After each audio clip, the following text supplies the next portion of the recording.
उभे केलेले आहे. माझं नाव रामेश्वर कांबळे, मी भाजपचा मंडळाध्यक्ष आहे.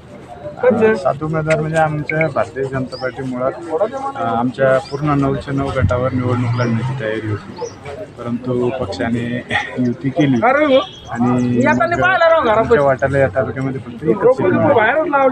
पण त्यानंतर समोरच्या पक्षाकडून युती तोडण्यात आली. मग आम्ही पण बी फॉर्म जोडले, परंतु काही अडीअडचणीमुळे आमचे बी फॉर्म त्या ठिकाणी अवैध ठरले. त्यामुळे आम्ही पक्षाने वरिष्ठांशी चर्चा करून वरिष्ठांनी आम्हाला असे आदेश दिले की आता तुम्ही भाजप पुरस्कृत पॅनल तयार करून ही निवडणूक लढवावी आणि वरिष्ठांच्या आदेशानुसार आम्ही निवडणूक पूर्ण ताकदीने लढत आहोत. काय मुद्दे नाही, मुद्दे आता हे बघा, केंद्रामध्ये नरेंद्रजी मोदीजींचं भारतीय जनता पक्षाचं सरकार आहे, त्यामध्ये राज्यामध्ये देखील देवेंद्रजींच्या नेतृत्वात भारतीय जनता पक्षाचंच सरकार आहे. आणि मग केंद्र सरकार आणि राज्य सरकारने केलेली विकास काम किंवा शेवटच्या घटकापर्यंत जो विकास पोहोचवायचा आहे केंद्रातल्या सरकारला किंवा राज्यातल्या सरकारला, तर तो स्थानिक पातळीवर सरकार असल्याशिवाय पोहोचू शकत नाही.